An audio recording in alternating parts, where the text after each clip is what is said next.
केरला।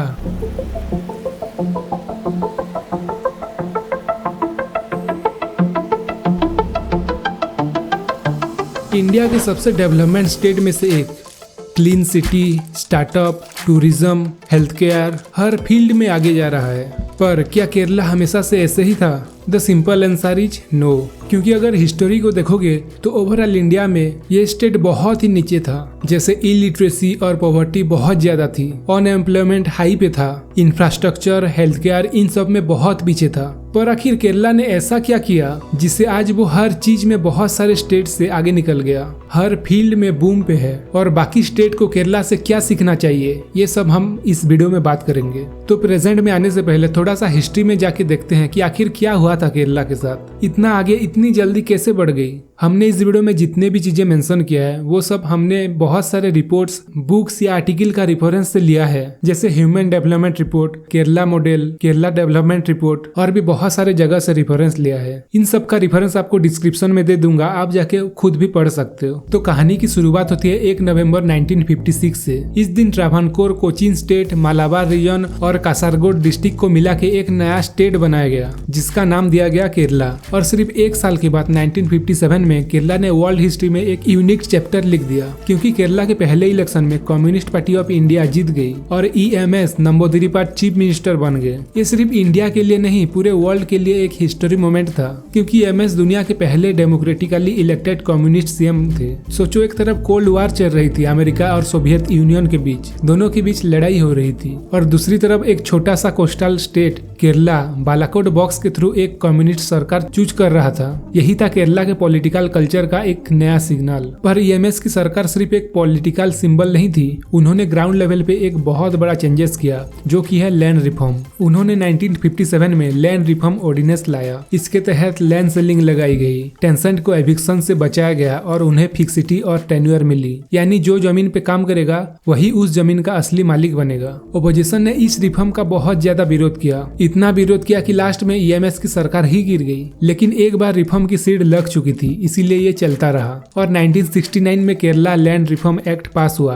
जिसको 1 जनवरी 1970 से लागू किया गया। और फिर क्या, पूरा पिक्चर ही चेंज हो गया। 1990s तक लाखों फार्मर्स को ओनरशिप राइट मिले और लैंडलेसनेस का प्रॉब्लम ड्रास्टिकली कम हो गया। 6 लाख हेक्टेयर लैंड डिस्ट्रीब्यूट हुई और लाखों लैंडलेस वर्कर्स को घर के लिए प्लॉट मिले। ये एक साइलेंट रिवोल्यूशन था जिसमें पावर और डिग्निटी दोनों शिफ्ट हुए। एजुकेशन सेक्टर में भी धीरे धीरे इम्प्रूवमेंट किया गया। 19th सेंचुरी से एजुकेशन ने लिटरेसी को पुश करता रहा और 1950s तक आते आते केरला की लिटरेसी ऑल इंडिया एवरेज से बहुत ऊपर आ चुकी थी। फिर 1958 में केरला एजुकेशन एक्ट आया, जिसमें 14 के एज तक सबको फ्री एजुकेशन दिया गया और साथ ही साथ प्राइवेट स्कूल को भी रेगुलेट किया गया, जिसकी वजह से 1961 में लिटरेसी रेट 55 तक आ चुकी थी। और 1990s तक आते आते केरला का लिटरेसी रेट 90% क्रॉस कर गया और इंडिया के नंबर 1 लिटरेसी स्टेट बन गया। पर आप सोच रहे होंगे सिर्फ लिटरेसी रेट ही तो इंक्रीज हुई है, पर ऐसा नहीं था। केरला हेल्थ सेक्टर में भी पीछे नहीं रहा। 1950s में IMR 120 था, मतलब 120 डेथ पर 1000 बर्थ, और लाइफ एक्सपेक्टेंसी सिर्फ 50 साल थी।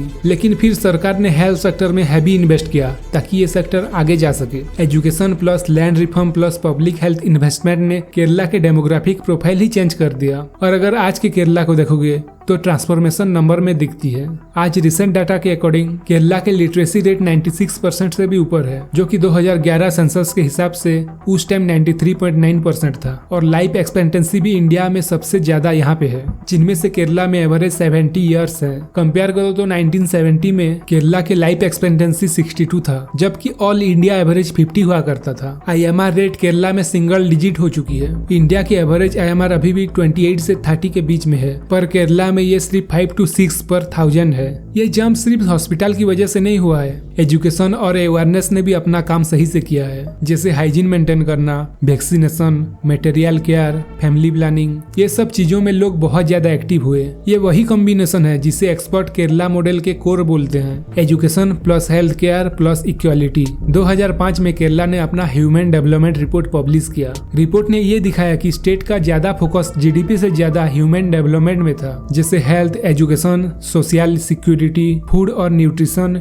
इन सब में था। केरला का सोशल मॉडल दुनिया भर में फेमस है, लेकिन जब इकोनॉमी की बात आती है तो पिक्चर उतनी ब्राइट नहीं दिखती। 2018 से 2023 के बीच में केरला का एवरेज जीएसडीपी ग्रोथ सिर्फ 3.16% रहा है। इसका मतलब 5 साल में केरला की इकोनॉमिक की एनुअल ग्रोथ बहुत ही स्लो रही है, जबकि इंडिया की जीडीपी ग्रोथ उसी पीरियड में एवरेज 5 से 6% के आसपास था, कोविड के डीप को मिला के। मतलब ऑल इंडिया रेस में केरला बहुत ही पीछे हो गया था। ग्रोथ रैंकिंग में केरला 30 नंबर पे था आउट ऑफ 33 स्टेट। सिर्फ कुछ स्टेट ऐसे थे जैसे गोवा, उत्तराखंड और दिल्ली, सिर्फ ये 3 उनके नीचे थे। ये इशू इसीलिए हाईलाइट होता है क्योंकि एक तरफ केरला ह्यूमन डेवलपमेंट इंडिकेटर में टॉप में है, जैसे लिटरेसी, हेल्थ, पॉवर्टी रिड्यूशन, इन सब में, लेकिन इकोनॉमिक ग्रोथ जैसे जॉब्स, इंडस्ट्रीज, प्रोडक्शन, इन सब में उतना फास्ट नहीं हो पा रहा है जितना इंडिया के और बाकी स्टेट हो रहे हैं। लेकिन पैंडेमिक के बाद 2021-22 में केरला ने 12% का ग्रोथ किया है, जो कि 5 साल से नीचे था, वो एकदम से हाई में चला गया। केरला का tourism, hospitality,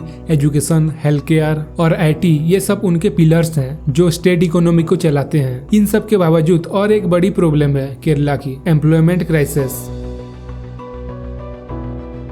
social indicators top होने के बावजूद केरला एम्प्लॉयमेंट के केस में अभी भी क्राइसिस में है, क्योंकि 15 से 29 के एज ग्रुप में अनएम्प्लॉयमेंट रेट 29.9% है, जबकि ऑल इंडिया एवरेज सिर्फ 10% के आसपास है। लेकिन प्रॉब्लम ये नहीं है कि स्टूडेंट पढ़े लिखे नहीं है या अनएम्प्लॉयमेंट अनएजुकेटेड है। प्रॉब्लम तो ये है कि यहाँ एजुकेटेड अनएम्प्लॉयमेंट है। मतलब स्टेट के एम्प्लॉयमेंट एक्सचेंज में 3.5 लाख प्रोफेशनल और टेक्निकल जॉब सीकर रजिस्टर हैं। इनमें से 71% ITI, डिप्लोमा या इंजीनियरिंग ग्रेजुएट्स हैं और 9000 प्लस मेडिकल ग्रेजुएट्स भी जॉब के लिए वेट किए हुए हैं। इकोनॉमिस्ट केपी कानन इसे एजुकेटेड अनएम्प्लॉयमेंट बोलते हैं। मतलब लोग अपनी क्वालिफिकेशन के नीचे काम करना ही नहीं चाहते। किसने कहा कि केरला में जॉब की कमी है? केरला में बहुत सारे जॉब अवेलेबल है, पर राइट काइंड के नहीं है। यहाँ सर्विस सेक्टर डोमिनेट करता है, पर हाई पेइंग स्किल जॉब कम मिलते हैं। ब्लू कॉलर रोल्स कंस्ट्रक्शन और मैन्युफैक्चरिंग में मोस्टली माइग्रेंट करते हैं। लोकल्स इसको अवॉइड करते हैं। एजुकेशन सिस्टम भी आउटडेटेड है। वोकेशनल ट्रेनिंग जैसे इलेक्ट्रिशियन या प्लम्बर को